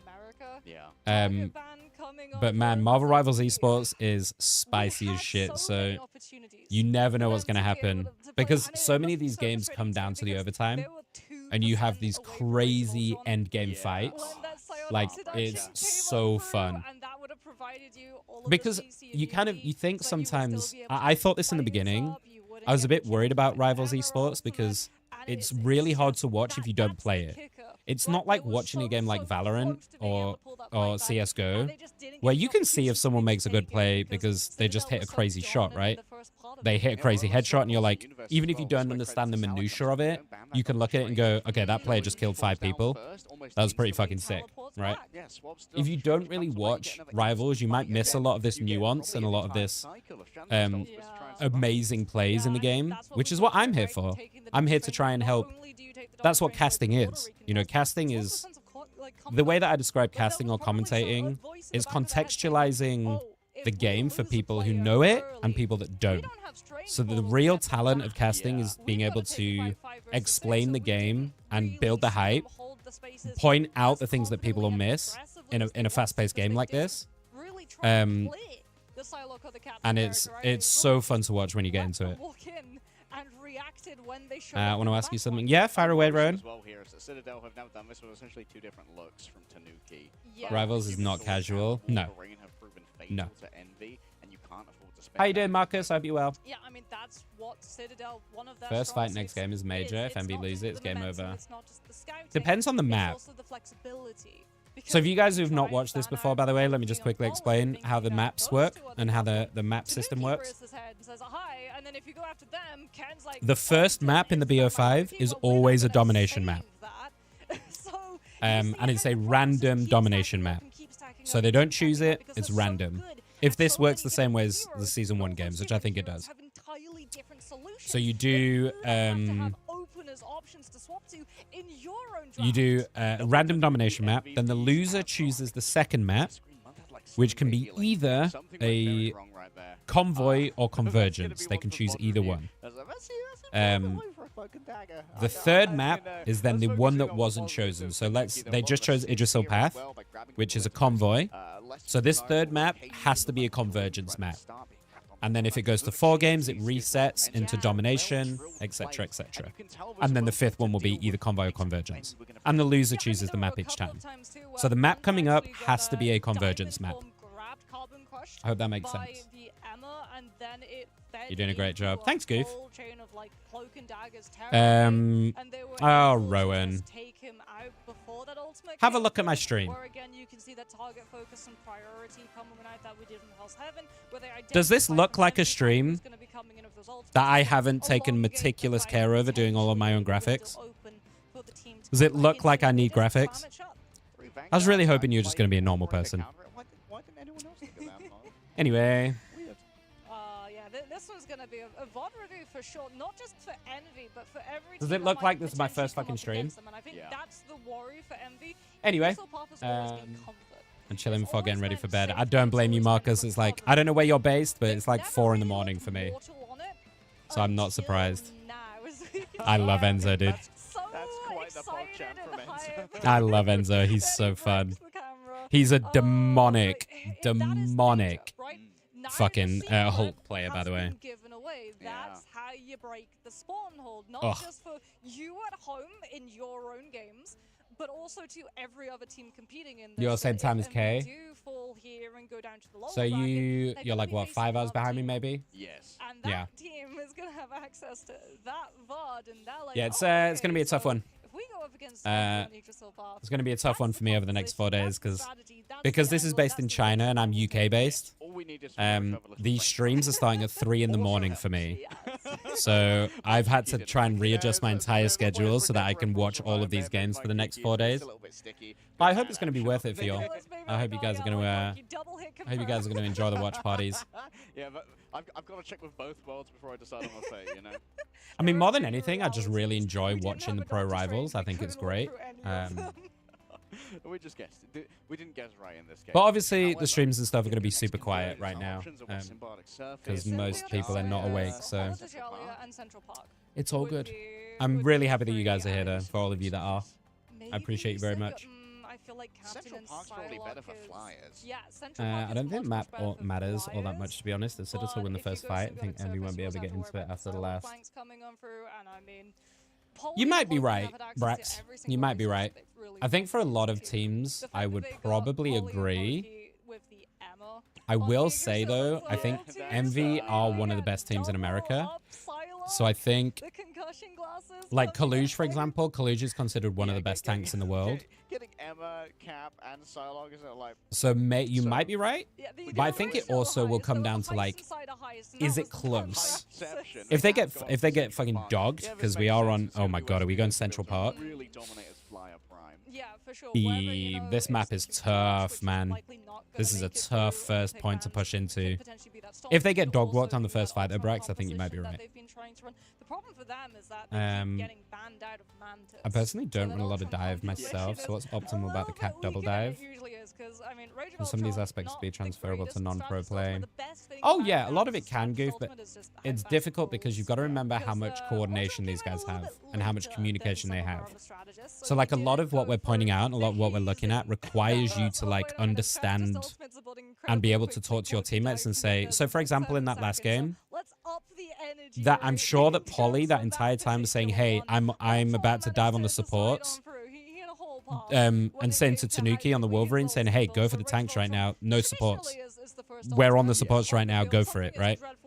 Sometimes you're not going to be able to do that communication in like a random ranked game, for example, unless you're playing with a squad. The problem with the cap double dive is it creates so much backward pressure for supports to try and deal with. For any of you guys that play supports, you will know the real true skill of a support player is to be able to soak pressure from dive and from being sent on while still outputting the heals. If it was just cap alone, the two supports could like help each other and manage the cap so that he can't get the kills, but he's just there and being an annoying fly. When you add a DPS into it, like Psylocke, you can no longer just ignore that duo because they're just going to kill you through the heals anyway. They've got enough burst damage between the two of them that they can just kill you. So then suddenly you got to pull other people from your team to help you, right? So some of the DPS are then going to have to pull back into that room where the supports are to try and support them. But then that leaves the front line vulnerable to the Wolverine and to the frontline pressure. Does that make sense? Marvel Rivals is a game so much about pressure and how you manage it and coordinate it. And Cap makes that very difficult because of the survivability he has and the way that you can output backline pressure without coordination makes it really difficult to manage. In the hands of a kid. I hope that explains it well enough, dude. Hi, Stella. That guy's shirt is amazing. Yeah, he always wears very bright shirts. What's up, Sam? I'm going to be awake at this time for the next few days. There's the cat ban, dude. Never again. Okay, we talked about it. There's the cat ban. I wondered whether or not we would see Envy try and go for some more forms of CC, or if they would just take it off the table. They're going to save the torch. Open the field for Citadel to go for something like I like the torch save actually on this map. I think this is a very good torch map in general. Any like open air maps like this I think are very good for torch. So, and we know that torch is very, very strong. And Tanuki loves it as well. This can be a big change in the midst of a fight. So they've gone for the double Luna, the Luna ban into Luna save, which leaves the Loki up. So they're probably... If you went for a Loki save, like you would maybe have to worry about things like the Punisher, where he just sits in the regeneration domain with Final Judgment. Are they gonna do? Yeah, I mean. Like okay, they're gonna torch save on the other side, so we're gonna get torch matchup. I would honestly maybe look at like an Ultron or something here then, because if or Invis ban even. Because what you've got to think, yeah, I fucking called it. Because you've got to think about how this is going to play out. If you know it's going to be Torch v Torch, they're going to be air dueling. So you want to... Basically, this is going to come down to who is going to get the better end of this dueling on the torches. So you want to try and facilitate that, right? The Mantis is a ban to try and help deal. There's the Invis. Man, I'm so fucking smart, dude. It's like I know what I'm talking about. Man, I love it when I'm right. So the reason the Invis is so good here, there's the Ultron ban on the other side, right? So they could do Invis on either side. But obviously, it means that you can pocket the torch with the shield. But that's going to be available for both sides. So we're probably going to see a Loki Invis from MV and then a Luna Invis from CTG. I would imagine. Oh, no, Loki's banned. That duel is going to determine 95% of the oh, they can do cloak Invis, I suppose, then on MV. There's going to be a lot of resources being poured into these human torches. And so then the question is, how do you deal with the torches? What's the answer? Do you... I would imagine Phoenix is probably still going to be looked at for some hit scan to try and help deal. But the problem with torches, his side strafing speed is so fast that hit scan is not guaranteed. They had to ban him. They had to. You're crazy, brother, but I'm here for it. Well, it just means that some my sleep schedule for the next few days is a little bit fucked. But like after the so this will finish about midday for me, probably something like that. Midday, maybe 1-2 o'clock in the afternoon. So then I will just stay up. I would then just sleep until like 10-11 at night, and then start my day later, and then just reset next week after the tournament. It's in China, so I don't really have a choice. I just have to do what I have to do because I want to be able to watch party all this, you know? Hi, Stella. How are you? I only did 2 series last night. I stayed up till about 7 a.m. and then just didn't do the other 3 series. I wanted to make sure I was... The main event is the big one. Yesterday was just play-in, so this was more important to make sure I was fresh for this. So, Pokey, for those of you who don't know, Pokey is a Psylocke demon. This guy, like, destroyed the lobbies in Season 1 on this hero. And we see this aerial battle, but Spee gets the better of him eventually. And here we go. This is going to be a rollover now. With Tanuki out of the air, Envy are going to look really good to take this. They're all corralled in this corner. Spee gets another kill on Pokey. Tanuki's going to try and TP back in, actually. He's gone off the torch immediately just to try and recontest. Ooh, they might get in here with the Invis, though. They're popping everything. Polly's getting some nice picks. Enzo with the pick on Cal with the media. That's really nice. Kaluge with the counter Emerald. And Window with the other medium misses, though. Spee does get another kill.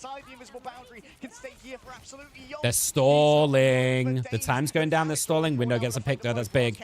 Spee's above. Supernova's ready. He's going to pop it as soon as this goes down.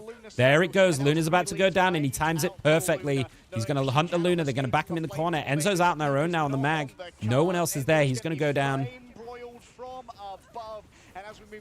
And Tanuki does get Munt, though. It's 1 for 1. They are still contesting. But I think that's going to be it. And that's going to be a nice take from Envy. They're still fighting for some reason. The point's already gone.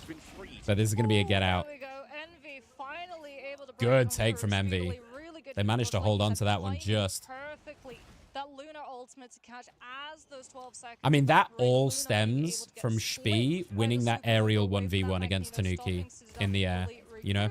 However, Envy haven't been able to get all of the space that they're wanting. They're still having to respect around this first corner, as you can see speedily. Because a little bit too for those of you watching on Vertical, if you're watching on the TikTok, let me know if you want me to move like the portrait or anything around. Because I think it is in the way of their face cams, right? I just don't want it to be in the way of the gameplay too much. Spee gets another pick, and he's just corralling them all back. Like, this is a surprisingly free push up this ramp, to be honest. And it's all Spee, man. This just double poke damage from Pokey and Tanuki. This Gene. Oh, Cal just goes in. Oh my god, Cal, what are you doing? Cal just fucking runs it inside. And they just, I mean, yeah, they just insta-cap it. Dude, Spee is rolling on this torch. 4 minutes 30 on the clock. This is an entirely different team as they have so It's 2-0 Rao. Yeah. You can see it right now. As Citadel don't have a good opportunity right now. They've got that Lunar ultimate. 4 minutes on the clock. Woof. It's pretty good the way you have it. Yeah, it took me a while to build these overlays, but yeah, hopefully it's difficult on Vertical because you can only see like a small section, so I tried to fit everything in as much as possible. A redemption story for sure. Just dodging away right now is Tanuki. Sonic Seduction not going to be able to grab any members. The Feminine Wiles of Emma resisted for about a moment longer. The thing is, like, that doesn't get anyone with the Emma up, but they're still all the way up the ramp. Like, this ramp can be so hard to get up against, like, an Emma, like, kicking you off and stuff, but, like, they've already made it through. Oh, Cal gets Tanuki. Oh my god, what is Cal doing? Look at this Phoenix damage, man. That's no fucking joke. But can they find anything for Monks? Nice and close, trying to take out the Luna. Monk does indeed fall. Clapped. Exactly the same. That's what CTG needed. That's what CTG needed. Enzo with a double as well. Okay, that's what they needed. They were getting dog walked a little bit here. They needed a stall out. And they can try and hold this ramp now. So this ramp becomes very difficult to get up now. Central Park, especially if you have flying components. Dude, some Pro Torch gameplay is absolutely disgusting. It's why when they didn't nerf Torch, I knew that this was going to happen because Torch was already amazing. And when they fucking buffed him in 3, I was like, that's ridiculous. What are they doing? Oh, how'd he get around there? Oh, it was close.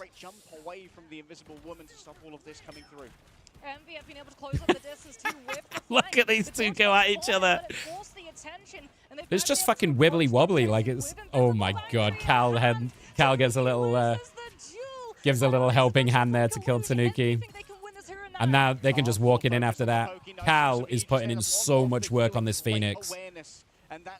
And we did talk about the Phoenix in the beginning, right? We said this Phoenix is going to be a potential answer to try and help this aerial duel. And it looks like it's working so well. Tanuki is having such a hard time.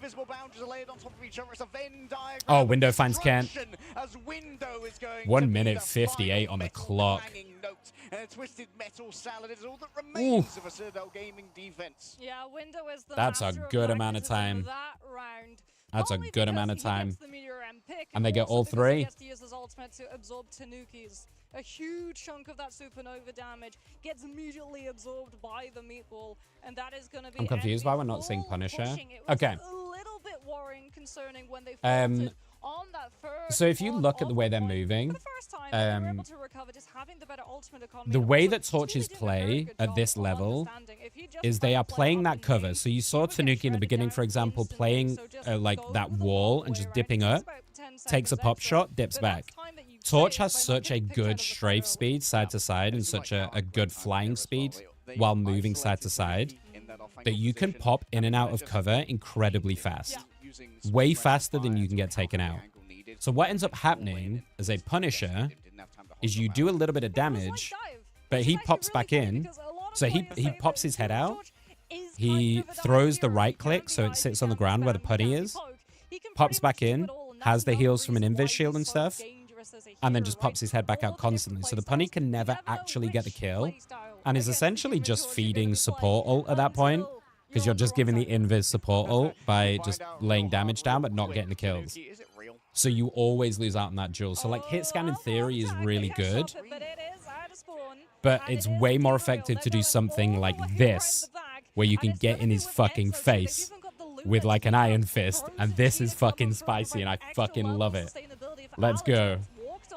Let's fucking go, Tanuki. Okay, in towards the back, using the martial arts as best they can after the Dragon's defense. Plenty of damage to throw out, but I that's a lot of couldn't even resources imagine used how he just just did that. for safety. Seems like Iron still Fist getting players the or something scouting else. paid off here. Envy were more than used And we to see this. Enzo going on this Hulk as well. This is an Enzo special. This Hulk is phenomenal when he gets going. It's hard to make Hulk work, though, I feel like, on this first point. He needs to try and get in and pull them backwards into that kind of back room to apply that backside pressure. And we see him doing that now, but honestly, the Phoenix might just take him out. The damage coming out from the Phoenix is so strong. And there we go. Tanuki just gets taken out straight away by... Oh, but a nice pick from Alex. On the Luna gets Spee caught out. And that's going to be the go trigger. Ults are dropped. There goes the media. He's going to try and get in on the back. There goes Window on the other side. Polly does get one. Month has gone down. Everyone is crowded in this back corner. This is a fucking shit fest in the back here. Everything is being dropped. All supporters are being dropped. Pokey does get Cal in the end. Polly gets another one, though. And this is good for the attack side. That's what they needed. Are they going to try and TP back in here? It looks like they might just give it. There's no strange swap, so they're just going to give it. No, there it is. Oh, Tanuki gets a little bit too greedy, and that's going to be the go signal for Envy to do the TP in. And there we go. They get back in. Window swap to the Groot as well to try and stall it for as long as they can. And it looks like they might be able to. This looks really, really bad now for CTG. Enzo gets Spee, though, out of the air somehow. I wish we could have seen that from the Hulk POV. Hulk's got ult as well, and here he goes. He's going to keep them all in the backside here. This is so bad for the supports. With Tanuki on the other side, they just get absolutely rolled by this double dive comp of the Iron Fist and Hulk. Oh, he's just slamming him down as well. Enzo, I told you to watch out for this Hulk. He's a fucking monster. And now Kalusia's left alone on this site and is going to get taken out. And so nice. So well done. So many resources, but it doesn't retake that point. True, but it's going to have a domino impact now into their ability. Watch out for these exiles. The exiles from this Hulk are second to none. Out of fucking nowhere, you'll be like, I don't even understand how he just hit that. You have to watch this guy. There goes the supernova. Tanuki's going to try and get up in his face, though. Oh, can he get him? Oh, he's so low. That's a nice Agamotto, but he gets frozen straight away. What a freeze. Are you kidding me? Alex, you fucking demon. Instant freeze on that. No, sorry. Was that the other side? No, it wasn't. Hello, hello, hello. Welcome in, welcome in. Thank you so much for the raid. Welcome in. You'll have to bear with us. We're in the middle of a crazy game, so welcome in, guys. Still, I fucking appreciate you. Thank you so much. Welcome in, everyone. I'm Nick, if you haven't been here before. We're watching some Pro Rivals right now, so Feel free to watch with, and I will get with you guys in a moment and say hi to you all properly once we get through this crazy-ass game that's happening right now. But still, I appreciate you very much. Thank you. Welcome in, y'all. And you can see him already looking airborne. And he's got the fastball special with Enzo. Envy are doing a really good job, though, of holding. Tanuki's gone onto the Wolverine. Can Tanuki find anything? I'm trying to use that combo with the Hulk to get thrown in, though. The Groot ult goes off. Gets all of them. Oh, my God. That's a massive fucking ult from Window. Cal gets a double off the back of it. The ult is down. Ken is in the backside on this cloak. Tanuki gets a counter kill, though. Trying to get the Groot. Oh, Enzo gets Spee! Again, I told you, this Hulk is making Spee's life miserable. Look at him, he's stalking in this backside. How's your stream, Steel? Did I show you my new scenes? No, send me pics. Send me pics, some. Oh, that's a really good slam, though, on Enzo. That's a really nice slam. Unbelievable turn and burn there coming through from Envy. The target, and it looks like Envy held on. Cal is just... Yeah, Cal is unreal on this Phoenix, dude. Spark upon fire upon fire. Month is about to have another God of Mischief. Spee's got their ult. Spee's got their ult as well. This is all on Tanuki, in my opinion. Tanuki needs a massive ult away from Month here. On the menu here. Window has an ult though as well on this Groot, so there goes the Supernova. Enzo's looking, but I don't think he's going to get him. Does force Alex's Luna ult. Everyone's going to move up with it. There's the slam on Wolverine. That's a 1-for-1. Pokey gets one. Spee gets another. Window gets Tanuki, though. That's big. Tanuki did not get a chance to use the ultimate, and Spee just walks it. Enzo is targeting Spee, though. He does get the kill, and that's great, but it's 30 seconds left. Are they going to TP on here? Groot and Emma, not two ultimates you typically see, but chained together so much crowd control. Instead, Adele just don't have the strategy. Cal with another ult. Tanuki still has theirs. They have to use it. And look at the way that they're delta splitting. They know a portal play is coming. And there we go. They're going to try and walk it in. It's a little bit off point, so they do need to get in here. But oh my God, Tanuki nearly went down. Now he's got no passive, but he does have to have this ult. He's going to try and get around them. Somehow gets behind them. But they see 9! They see 9! Oh, Envy. I told you guys. I told you. Reverse sweep could happen, man. I told you. Do not count your chickens. A little bit cowed when it came to Yggdrasil pop, then we wouldn't have seen a Central Park like that. I'll send you a Discord video on Discord. Cool, I'll have a look in a sec, Sam. The rotations. They didn't let Envy just don't seem to have a way of dealing with the dive. Every single fight. They were like, okay, we're gonna play in the I don't get the Wolverine switch. I think the Wolverine switch was because which is exactly how you do with dive. So Tanuki went onto the Iron Fist to try and deal with Spee on the torch, but then was kind of getting a bit railed. So he's gone, okay. I think they would have had a little conversation. Enzo was like, I can deal with the torch. Let me deal with him. You need to deal with the tanks. Because if Enzo on the tank is then dealing with the torch, someone then needs to deal with this Groot frontline on Window, because Window is a monster on that hero. So then I think that was a conversation where they went, Tanuki, you need to deal with this Window Groot. And obviously the most obvious answer is the Wolverine. But Cal on this Phoenix, just picking him off. Anytime he tried to get on that Groot, just picking him out and just like burning his passive, taking him down low. So, man, tough. It was all right. I was trying to get to GM tonight, but sadly didn't happen. Where did you end up, Steel? And thank you so much for the raid. I appreciate you very much. I suppose I should just take a second to say welcome in, y'all. I obviously don't normally stream at this time. I'm UK based, so we are watch partying all of this Chinese LAN. So we will be live for the next probably like 10 hours or so watching these games. So if you enjoyed what you saw, if you think you might enjoy some pro rivals, please stick around. I do have exclusive drops on as well, so you can get your drops here.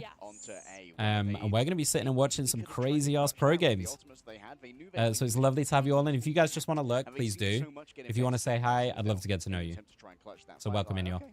Yep, we're done, so. Yeah, we'll let you guys have that point, but that's The okay C9 because gets we're us just gonna all. get It does. better on second. It But does. That's the thing. A lot of these teams fail to understand, especially on convergence. Sometimes if you go for a strange TP recontest and you lose that strange TP recontest, it bleeds into the impact that you have on holding second. Right, Oh, Second those Surface look is dope, actually a dude. very good example of Did you get this. them If you try commissioned? and teleport back Oh, did onto you make that, them? as a defensive team, you're going to lose your players. That's cute as So fuck. you're not going to be able to fully regroup, and then you're not going to be able to hold yourself into a better position. When you're dealing with flyers, having that prior position before the fight begins That's cute. is elementary. You have to have that, Um, otherwise they just get so much more space. And Yeah, I'm in the middle of compare, I'm in the middle of like a contrast big the two stream attempts that redesign we at the had moment as when well. Envy had that speedily torch, Well, I'm just how honking do around the I corner, say this? having I'm all actually in of the middle of threat like a in the world, double and stream Citadel just redesign had to tuck their tails behind them and because say, I'm "Yeah, we can't also really contest this, migrating we my have to keep stream giving up over to space." Meld And in the middle of all Studio that at the time that same being shut time. down on first, So I'm got using the removed, opportunity got while fully I'm refreshed like back, and so migrating Envy over my still had softwares to two also sandbox redesign the to stream a play little with bit. in third, So and it's a Citadel, on the long other hand, project. had It's going to take no me a few more options going weeks at into least second and to like could not finalize reach it that all. first corner to save themselves. Oh, what a performance there from But I think Speedway. it's going to look 25k fucking damage, and incredible Cal when was it's able to done. rack up I think you guys are 75 going to love hits it. as well. It's Really not going to felt be like too Cal dissimilar because I was really in like the reserve kind of for this clean one. aesthetic that I have. Crazy numbers I'm for just them. adding in On some the other cool side, like Lucky, leaving a little bit to be slick desired on the things Phoenix. that I think are really nice. For the Phoenix so much. We never, he's a fantastic player. D1 33 out of 100. Oh, Maybe hasn't had as much time. Maybe a couple fewer. yeah. I rounds. think I'm in something to a point like out as nearly well the is that same Speedway area on still. that Human Torch But I done a think I lot of have got damage, but GM that's this a Human season. Torch in I need to general, right? check You're gonna have actually because low I'm gonna have to do it accuracy, before but tomorrow. huge chunks of damage Should we have a because of little the look spam now? pressure that you're gonna have 24/7. However, Because I think 15 I final did hits get to goes GM to this show that a season. lot of that damage was actually directed I into do want to get to in-game Celestial pick. in So it's 3.5, so not like what we're going to we be doing call some hardcore rank meaningless grinding in damage, 3.5 which is actually not meaningless, because it's I do worse. really want to It's try and get to damage that your Celestial. opponent I is think then we able got to to GM2, convert I'm pretty into sure. Let me ults, double which are check. for that backline. So if you're not able to convert all of that spam pressure, Yeah, I into saw what it you get some. in Yeah, this yeah, I game, saw it. the I other said it was team is really always cute. going to have Did you faster get it ultimate commissioned rotations or when it comes to did stat you bases. do it yourself? KOs in total here for Speedway. Hi, I believe Glitch. half of them final hits. How are you, buddy? Very impressive stuff. And the with TV, Speedway I love it. and Cal online. How you This is when feeling, dude? Envy are out there You must be mosting shattered, man. this, despite having such a good vanguard. Haven't played it all this season. Duelist-led team.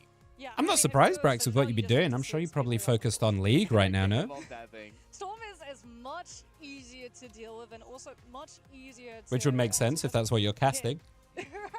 Something that we have to talk about. There was a little bit of power Dude, these creep when it games came are to so fucking movement spicy, man. It's offline, crazy. because Human Torch These and games are Ultron, so they have this spicy. thing where when you move in the sky, you can strafe like one Why? little What the hit fuck is of this? Why your- can I your not connect AD to strafe, Steam? What? And your hitbox changes entirely as opposed to Storm where you go like 5 meters on your D key and your hitbox just remains flat and static. Is it 'cause I'm essentially. invisible? Where there's no like condensing What the fuck of is the going on with head, my no rivals? shoulder dance. There's some very famous clips that I just went wanna out see of where I Human got to. Torches where they just decided to safety What's up, dance Ghost? for a total of 10 Oh, no, I'm gonna seconds be on for 5 fucking- HP, and I'm gonna be they on for like weren't 10 able to hours hit now. a singular time by, like, a Psylocke or a We're here, Vulture. we're in it. Yeah, because like Human Torch, he pivots around his ankles, right? So Yeah, I when got it he commissioned. frames Is it up, through someone there's you a lot know, of Sam, body or pressure. When you was it strafe like on a Storm, Fiverr it's artist or essentially, something? I don't know if you're a Photoshop user, but They're it's like cute this though, super Transform cute. X minus 50, you know? I'm high and tired. Copy-paste, just, like, hold We miss on you with too, the Glitch, right we click do. on But the you're mouse fucking and just killing it, dude. drag to You're killing your location. That's subathon. a strafe animation. Not quite as invasive. Yeah, but canonically it makes sense, you know. She's being buoyed up by a wind tornado. And, well, you Okay, know there we what? go. I think I just want wanna quickly check my season high. We're likely going to see the Captain versus Um, Human Torch ban here, which maybe is an opening for someone like a. Does it tell you what your season high is? Tanuki, who's not a slouch on Human Torch, Like but, rank? I mean, Is I there a think way that's to see gonna your be the season high flat rank? line, baby. It's Oh, my just a season highest is best of only the world one, map. a diamond I one. think if you're Citadel 2, like you're Oh, starting fuck to dicks. remember Where am I some of at? your reverse sweeps that came out Oh, from shit, I'm both like Ghost 2 games Code away from and GM. Rad, 'cause, like, Yeah. Citadel, they're a very good team. Oh, when they bro, put we're gonna momentum have to now. play some ranked. When momentum is against them, it can Fuck, get we're a gonna have to little play bit some ranked, dude. finicky in terms of being able